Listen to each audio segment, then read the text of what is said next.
Dear student, आज के class में हम आप लोगों के सामने वर्ष 2018 में जो वीडियो का पेपर कैंसिल हुआ था उसी पेपर को मैं सॉल्व करा रहा हूँ।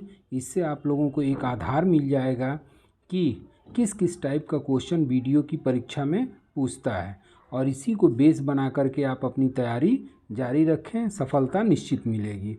तो पहला क्वेश्चन आपका आ जाता है कि चमेरा बांध परियोजना, चमेरा बांध किस नदी पर बनाया गया। तो इसका आंसर हो जाएगा रावी। यहाँ रवि दिया है, रवि की जगह पे कौन सा होगा, रावी।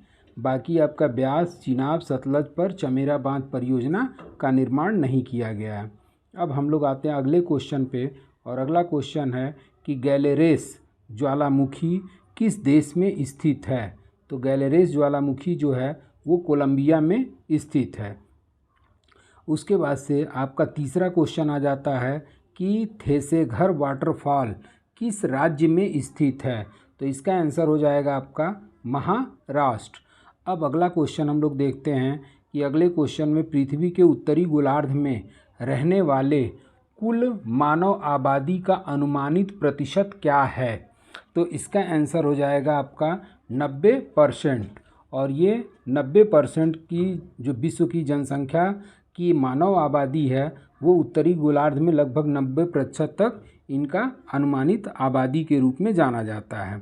उसके बाद से अगला क्वेश्चन आपका आ जाता है, और अगला क्वेश्चन है कि रामनाथ कोविंद भारत के राष्ट्रपति हैं। तो रामनाथ कोविंद जो है ये भारत के 14वें राष्ट्रपति के रूप में हैं। क्योंकि इसमें थोड़ा सा क्वेश्चन ये आ जाता है कि जैसे कि रामनाथ कोविंद जो है वो व्यक्ति क्रम में भारत के किस क्रम के राष्ट्रपति बने थे। तो व्यक्ति क्रम में अगर पूछेगा तो रामनाथ कोविंद व्यक्ति क्रम में आपके भारत के 14वें राष्ट्रपति बने। जबकि आपका अगर चुनाव क्रम में यही क्वेश्चन पूछ देता है तो चुनाव क्रम में जो है ये आपके 15वें राष्ट्रपति के रूप में शामिल होते हैं।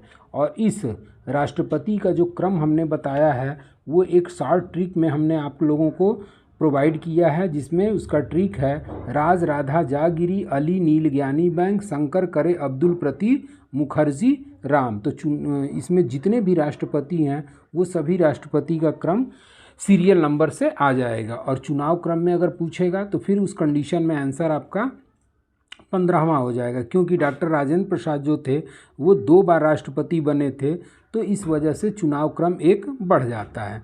अब अगला क्वेश्चन हम लोग देखते हैं।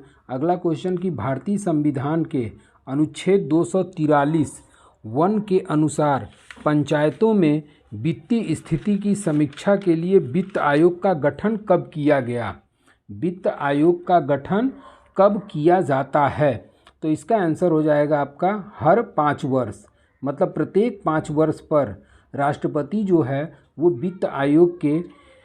वित्त आयोग का क्या करता है, गठन करता है। और ये वर्तमान में अगर पूछा जाए तो वर्तमान में कौन सा वित्त आयोग चल रहा है, तो ये आपका चल रहा है 15वां वित्त आयोग। और ये 15वां वित्त आयोग का जो कार्यकाल है वो 2020 से लेकर के आपका 2025 तक कार्यरत है। और इस 15वें वित्त आयोग के जो वर्तमान अध्यक्ष हैं वो के.एन. सिंह हैं, एन.के.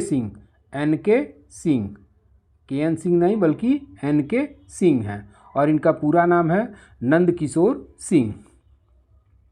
अब हम लोग आते हैं अगले क्वेश्चन पे कि भारतीय संविधान के अनुसार राष्ट्रपति के पास अध्यादेश जारी करने की शक्ति है। तो ये आर्टिकल 123 के अंतर्गत, और इसी आर्टिकल 123 में ये चीज़ कहा गया है कि यदि संसद का सत्र नहीं चल रहा है तो उस कंडीशन में राष्ट्रपति जो है आर्टिकल 123 के अंतर्गत अध्यादेश जारी करता है। जबकि अगर राज्यपाल के संबंध में पूछा जाए कि राज्यपाल किस आर्टिकल के अंतर्गत अध्यादेश जारी करता है, तो इसी 123 में आर्टिकल हम लोग क्या निकाल लेंगे, 213।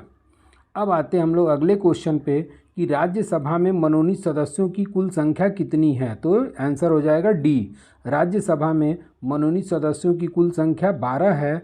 और इसको मनोनीत कौन करता है, तो ये मनोनीत जो है राष्ट्रपति के द्वारा किया जाता है। और राष्ट्रपति ऐसे 12 व्यक्तियों को मनोनीत करता है जो साहित्य, विज्ञान, कला और समाज सेवा में अपना विशेष योगदान रखते हों। अब हम लोग अगले क्वेश्चन पे आते हैं, और अगला क्वेश्चन है कि फिल इन द ब्लैंक्स को विधानसभा का 17वां करने की शक्ति होती है। तो विधानसभा के 17वां करने की जो शक्ति होती है वो राज्यपाल को होती है, क्योंकि राज्य कार्यपालिका का मुखिया या अध्यक्ष कौन होता है, तो राज्यपाल होता है। तो यही विधानसभा के सत्र को बुलाता है तथा विधानसभा के सत्र अवसान की घोषणा भी करता है। सत्रावसान का मतलब समाप्ति करने की घोषणा। अगला क्वेश्चन आता है कि प्रथम मोबाइल ओपन एक्सचेंज जोन का उद्घाटन कहाँ किया गया। प्रथम मोबाइल ओपन एक्सचेंज जोन का उद्घाटन कहाँ किया गया, तो इसका आंसर हो जाएगा आपका नोएडा। और प्रधानमंत्री नरेंद्र मोदी ने 29 जुलाई, देखिए ये आपका बिल्कुल करंट का क्वेश्चन है। 29 दिसंबर में आपका परीक्षा हुआ था और जुलाई का ये पूछा हुआ है। तो 29 जुलाई 2018 को नरेंद्र मोदी ने प्रथम मोबाइल ओपन एक्सचेंज का उद्घाटन नोएडा में किया। अगला क्वेश्चन कि 2018 के eighty Kirni FDI confidence index में भारत का स्थान क्या रहा, तो इसका आंसर हो जाएगा आपका 11वां। आंसर क्या होगा, 11वां। और 2018 के eighty Kirni FDI confidence index में भारत का 11वां स्थान है, जबकि प्रथम स्थान पर कौन था, तो प्रथम स्थान पर आपका USA अमेरिका था। उसके बाद से अगले क्वेश्चन पे हम लोग आते हैं। अगला क्वेश्चन ये है कि केंद्रीय मंत्रिमंडल में क्षेत्रीय ग्रामीण बैंकों को RRB पुनर्पूंजीकरण योजना तक विस्तार की मंजूरी दिया है, तो इसका आंसर हो जाएगा आपका 2020। आगे के क्वेश्चन हम लोग देखते हैं कि बाघ दिवस कब मनाया जाता है, वर्ल्ड टाइगर डे कब मनाया जाता है, तो वर्ल्ड टाइगर डे जो है वो प्रत्येक वर्ष 29 जुलाई को मनाया जाता है। और इसी बाघों के संरक्षण और उद्देश्यों की पूर्ति करने के लिए आपका बाघ जागरूकता अभियान भी शुरू किया गया है। और इस तरीके से अभी हाल फिलहाल में बाघों की जनगणना की रिपोर्ट आई, जिसमें 2022 में बाघों की संख्या में दो गुनी बढ़ोतरी की गई है। अगला क्वेश्चन कि भारत का पहला वैश्विक गतिशीलता शिखर सम्मेलन ग्लोबल मोबिलिटी समिट कहाँ आयोजित किया गया, तो इसका आंसर हो जाएगा आपका दिल्ली, नई दिल्ली। और इसी नई दिल्ली में आपका 7 से 8 सितंबर के मध्य आपका नई दिल्ली में भारत का पहला वैश्विक गतिशीलता शिखर सम्मेलन का आयोजन किया गया। आगे चलते हैं कि निम्नलिखित सरकारों में किसने सूर्य शक्ति किसान योजना प्रारंभ किया, तो इसका आंसर हो जाएगा आपका गुजरात। और इसी गुजरात सरकार के द्वारा सूर्य शक्ति किसान योजना प्रारंभ किया। और इस योजना का मुख्य उद्देश्य है किसानों के खेतों में सोलर पैनल लगा करके बिजली का पैदावार करना। तो इस योजना के परिणाम स्वरूप एक तरीके से किसानों को काफ़ी ज़्यादा क्या मिलेगा, सहायता प्राप्त होगा। अब अगले क्वेश्चन पे आते हैं और अगला क्वेश्चन आपका है कि हरियाणा सरकार द्वारा अपने पंचायतों को स्टार रैंकिंग देने के लिए शुरू की गई 7 सितारा ग्राम पंचायत इंद्रधनुष योजना कितने सामाजिक मानकों पर आधारित है, तो इसका आंसर हो जाएगा आपका 7। आंसर क्या होगा, 7। और भारत के राज्य हरियाणा सरकार द्वारा अपने ग्राम पंचायतों को स्टार रैंकिंग देने की शुरुआत की गई, जिसमें 7 सितारा इंद्रधनुष योजना या 7 मानकों पर आधारित है। और इस मानक में बहुत सारे चीज़ों को शामिल किया गया है, जिसके अंतर्गत लिंगानुपात हो गया, अपराध हो गया, मुक्ति हो गया, शिक्षा हो गया, स्वच्छता हो गया, पर्यावरण संरक्षण इत्यादि की भागीदारी शामिल की गई है। उसके बाद से आगे अगले क्वेश्चन पे आते हैं और अगला क्वेश्चन है कि तेलंगाना पुलिस ने राज्य के पूरे पुलिस विभाग को व्यावसायिक संचार और सहयोग की ज़रूरतों का समर्थन करने के लिए मोबाइल एप्लीकेशन लॉन्च किया, तो इसका आंसर हो जाएगा, इस मोबाइल एप्लीकेशन का नाम है COP कनेक्ट। और इसी COP कनेक्ट के द्वारा व्यावसायिक संचार को सहयोग की ज़रूरत को संचालित करने के लिए इस ऐप का निर्माण किया गया है। और यह जो ऐप है वह लगभग तेलंगाना के लगभग जितने भी पुलिस हैं उन सभी पुलिस को आपस में एक दूसरे को जोड़ने का काम करेगा। अगला क्वेश्चन कि हाल ही में किसको त्रिपुरा का राज्यपाल घोषित किया गया है? तो ये तो एक तरीके से 2018 का है, और 2018 में आपका जो भी राज्यपाल त्रिपुरा का थे वो थे आपके क्वीन अन्नानस। अब अगले क्वेश्चन पे आते हैं कि नाबार्ड का विस्तृत रूप क्या है? तो नाबार्ड का विस्तृत रूप हो जाएगा national bank for agriculture and rural development. और ये जो नाबार्ड होता है ये कृषि ग्रामीण विकास बैंक है, और जो ग्रामीणों को क्या करता है, ग्रामीणों को जो है वो आपका ऋण उपलब्ध कराता है। अब आगे के क्वेश्चन पे हम लोग आते हैं, और अगला क्वेश्चन आपका है कि निम्नलिखित देशों में से कौन दुनिया का सबसे बड़ा ट्रैक्टर बाज़ार है? मतलब सबसे ज़्यादा ट्रैक्टर की उपलब्धि कहाँ होती है? तो इस कंडीशन में इसका आंसर हो जाएगा आपका भारत। और भारत, चूँकि आप लोगों को पता होगा कि भारत एक कृषि प्रधान देश है, और इसी कृषि प्रधान देश के कारण यहाँ पर सबसे ज़्यादा ट्रैक्टर का उत्पादन किया जाता है। अब आते हैं हम लोग अगले क्वेश्चन पे। 27 से 29 सितंबर 2018 के मध्य Annapurna world of food India के 13वें संस्करण का आयोजन किस शहर में किया गया? तो इसका आंसर हो जाएगा आपका दिल्ली। और इसी दिल्ली में आपका 27 से 29 सितंबर 2018 के मध्य Annapurna world of food India के 13वें संस्करण का क्या किया गया? आयोजन किया गया नई दिल्ली में। अब आते हैं अगले क्वेश्चन पे कि 2017-18 के दौरान निम्नलिखित में कौन सा देश दुनिया का सबसे बड़ा दूध उत्पादक था? तो इसका आंसर हो जाएगा आपका भारत। और भारत में सबसे ज़्यादा दूध उत्पादन होता है, और इसी दूध उत्पादन होने के कारण यह विश्व में सबसे बड़ा दूध उत्पादन वाला देश माना जाता है। और प्रत्येक वर्ष 1 जून को दुग्ध दिवस के रूप में, विश्व दुग्ध दिवस के रूप में मनाया जाता है। और ये जो दूध उत्पादन के संबंध में जो भारत सरकार की योजना चलाई गई थी उसे ऑपरेशन फ्लड या श्वेत क्रांति के नाम से भी जाना जाता है। और ये जो श्वेत क्रांति के जनक थे वो डॉक्टर वर्गीज कुरियन थे। अब हम लोग आते हैं अगले क्वेश्चन पे, और अगला क्वेश्चन आपका है कि निम्नलिखित में कौन सा एक प्राइमरी स्टोरेज है? निम्नलिखित में कौन सा एक प्राइमरी स्टोरेज है? तो इसका आंसर हो जाएगा आपका रैंडम एक्सेस मेमोरी।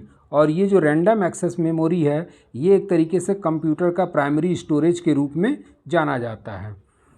उसके बाद से अगला क्वेश्चन आता है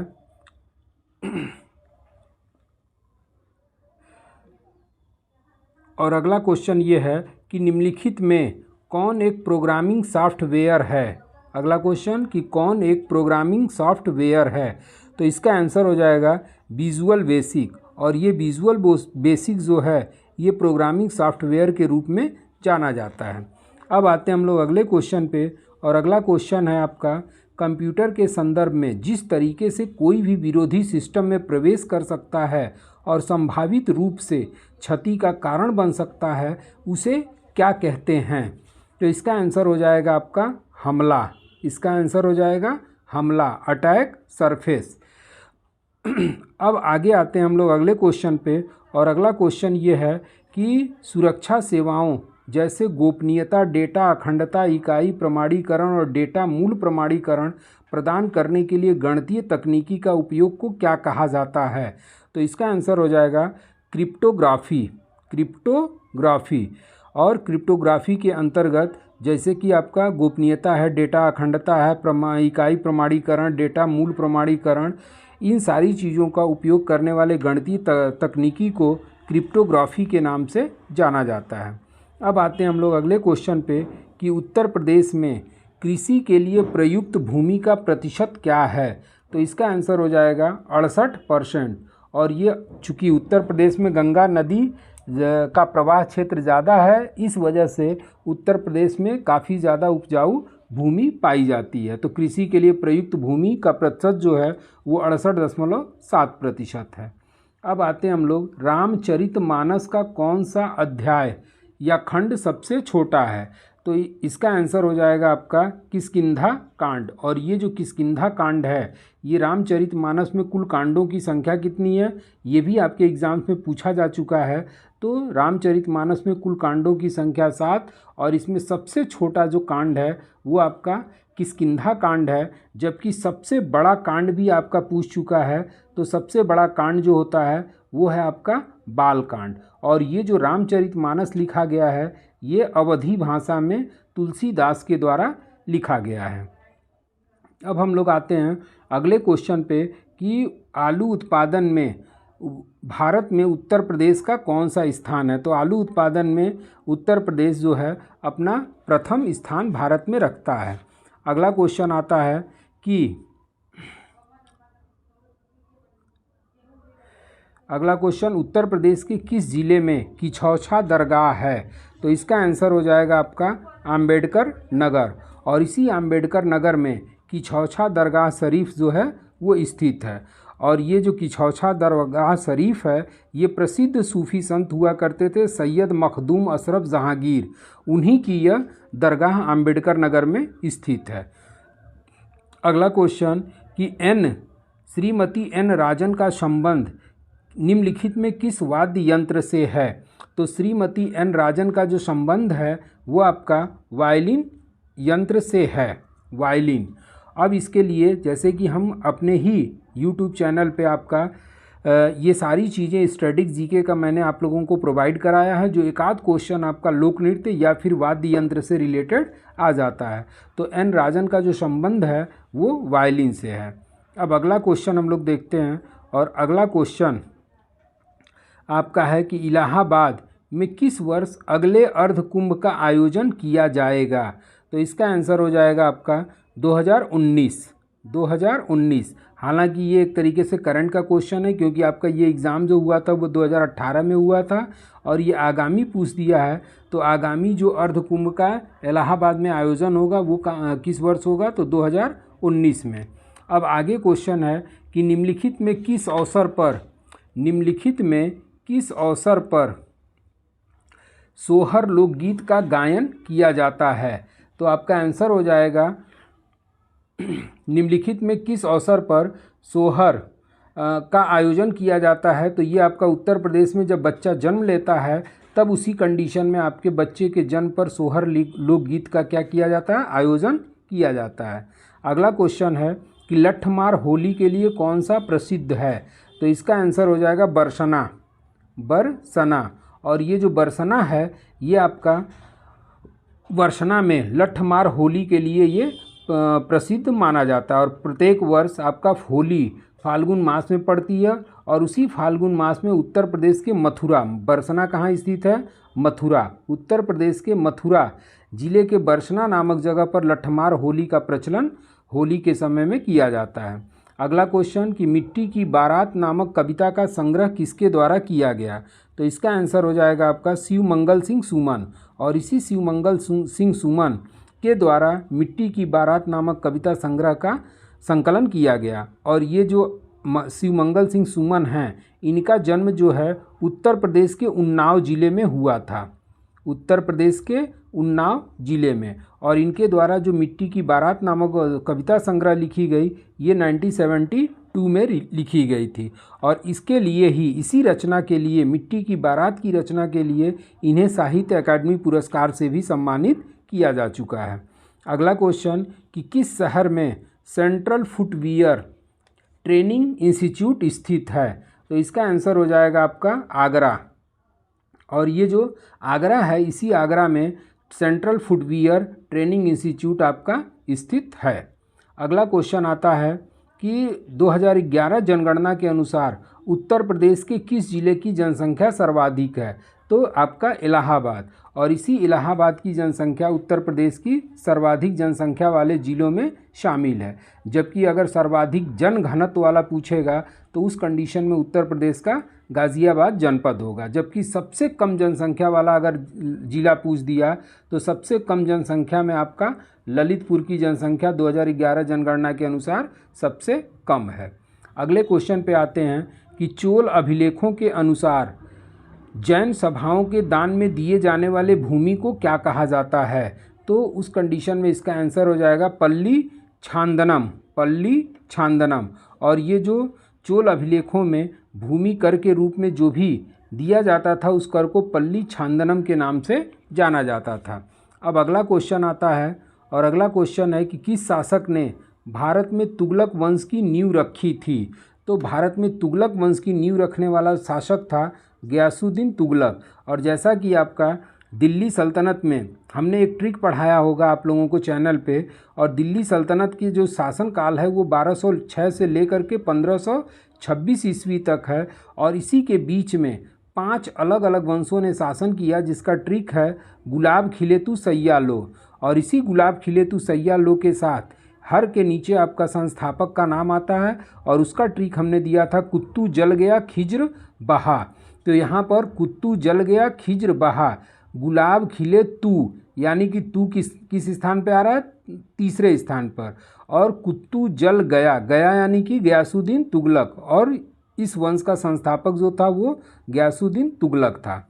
निम्नलिखित में किस शासक की मृत्यु उसके पुस्तकालय की सीढ़ियों से गिरकर हुई थी। तो इसका आंसर हो जाएगा हुमायूं। और ये जो हुमायूं था, ये हुमायूं अपने शेरे मंडल नामक पुस्तकालय की सीढ़ियों से ये उतर रहा था, उसी समय ये 1556 ईस्वी में गिर करके इसकी मौत हो गई थी। अगला क्वेश्चन कि विश्व प्रसिद्ध मोर सिंहासन का निर्माण उसके लाल किले में स्थापना निम्न में किस मुगल शासक के द्वारा किया गया था। तो इसका आंसर हो जाएगा आपका शाहजहां। और इसी शाहजहां के द्वारा विश्व प्रसिद्ध मयूर सिंहासन, या इसे तख्ते ताउस के नाम से भी जाना जाता है, तो इसी तख्ते ताउस अथवा मयूर सिंहासन का जो निर्माण था वो शाहजहां के द्वारा कराया गया था। और इसको बनाने में लगभग 7 वर्ष लगा था। और इस मयूर सिंहासन को फारस का शासक हुआ करता था नादिर शाह, और यही नादिर शाह लूट करके इसके अपने देश फारस लेकर के चला गया। अगला क्वेश्चन कि बोध गया एक महत्वपूर्ण बौद्ध तीर्थ केंद्र क्यों है। बोध गया एक महत्वपूर्ण तीर्थ केंद्र क्यों है, क्योंकि आपका यहाँ पर गौतम बुद्ध को ज्ञान प्राप्त हुआ था।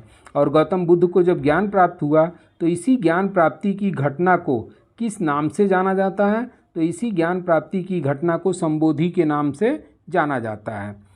और जैसा कि आप तीसरे ट्रिक उसमें देख रहे हैं कि गौतम बुद्ध ज्ञान प्राप्त करने के बाद यहाँ पहला उपदेश दिया था, जबकि पहला उपदेश इन्होंने सारनाथ में प्रदान किया था। तीसरा ऑप्शन है कि गौतम बुद्ध ने यहाँ निर्वाण प्राप्त किया था, जबकि गौतम बुद्ध को निर्वाण की प्राप्ति जो है वो कुशीनगर में हुई थी। और इस निर्वाण प्राप्ति की घटना को महापरिनिर्वाण के नाम से जाना जाता है। अगला क्वेश्चन कि महात्मा गांधी ने भारतीय राष्ट्रीय कांग्रेस के निम्नलिखित किस सत्र में अध्यक्षता किया था। तो इसका आंसर हो जाएगा 1924 बेलगांव अधिवेशन। और इसी 1924 के बेलगांव अधिवेशन में महात्मा गांधी जी के द्वारा पहली बार इसकी आईएनसी की अध्यक्षता की गई थी। और ये बेलगांव पड़ता कहाँ है, तो ये आपका पड़ता है कर्नाटक में। अब अगला क्वेश्चन हम लोग देखते हैं कि भारतीय स्वतंत्रता आंदोलन के दौरान 1932 में ग्रेट ब्रिटेन के किस प्रधानमंत्री ने सांप्रदायिक पुरस्कार की घोषणा किया था। तो इसका आंसर हो जाएगा रैमसे मैकडोनाल्ड। और इसी रैमसे मैकडोनाल्ड के द्वारा ब्रिटिश प्रधानमंत्री हुआ करते थे रैमसे मैकडोनाल्ड, और इन्हीं के द्वारा सांप्रदायिक अवार्ड या सांप्रदायिक पुरस्कार, और इसी को इंग्लिश में कहते हैं, कभी कभी इंग्लिश भी पूछ देता है, इसी को कहते हैं कम्युनल अवार्ड के नाम से जाना जाता है। और इसी कम्युनल अवार्ड को 1932 में ब्रिटिश प्रधानमंत्री रैमसे मैकडोनाल्ड के द्वारा इसकी घोषणा की गई थी। अगला क्वेश्चन कि निम्नलिखित के किस शहर में स्वतंत्रता सेनानी चंद्रशेखर आज़ाद ने ब्रिटिश पुलिस द्वारा घिर जाने के बाद से अपने आप को गोली मार करके वीरगति प्राप्त किया था। तो इसका आंसर हो जाएगा आपका इलाहाबाद। और इसी इलाहाबाद के अल्फ्रेड पार्क में जब चंद्रशेखर आज़ाद के पास मात्र एक गोली बची तो इन्होंने सोचा कि इस गोली को अपने लिए ही यूज कर लिया जाए, क्योंकि अंग्रेज़ों के हाथ पड़ने से बेटर है कि हम अंग्रेज़ों की गुलामी न करके अपने आप को गोली मार करके वीरगति को प्राप्त हो जाएं। और इसी इलाहाबाद के अल्फ्रेड पार्क में इन्होंने अपने आप को गोली मार करके शहीद हो गए। और वर्तमान में इस अल्फ्रेड पार्क का नाम जो है चंद्रशेखर आज़ाद पार्क कर दिया गया है।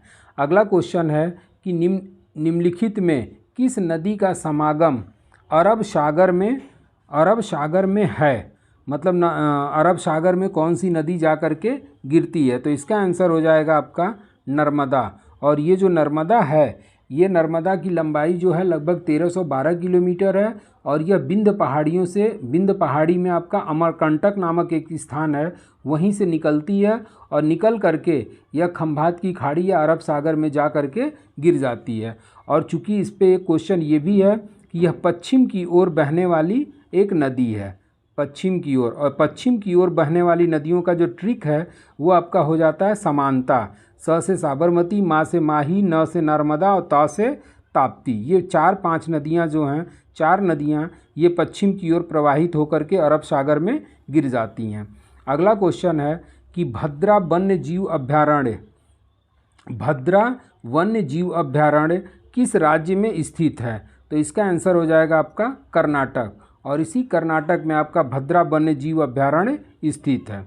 अगला क्वेश्चन कि किस राज्य में भारत का जनसंख्या घनत्व सबसे कम है। तो इसका आंसर हो जाएगा आपका डी, अरुणाचल प्रदेश। और इस अरुणाचल प्रदेश का जो जनघनत्व है वो काफ़ी ज़्यादा कम है, और 2011 की जनगणना के अनुसार आपका जो भारत का जनघनत्व है वो 382 व्यक्ति प्रति वर्ग किलोमीटर है, जबकि अरुणाचल प्रदेश का अगर जनघनत्व देखेंगे तो 17 व्यक्ति प्रति वर्ग किलोमीटर 2011 की जनगणना के अनुसार बनता है। जबकि अगर देखा जाए तो 17 व्यक्ति केवल आजकल के समय में हम लोगों के परिवारों में पाए जाते हैं।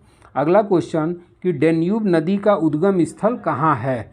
तो डैन्यूब नदी का उद्गम स्थल जो है आपका जर्मनी में है, और यह यूरोप में बहने वाली एक तरीके से लंबी नदी है, और यह जर्मनी में इसका उद्गम स्थल दिखाई देता है।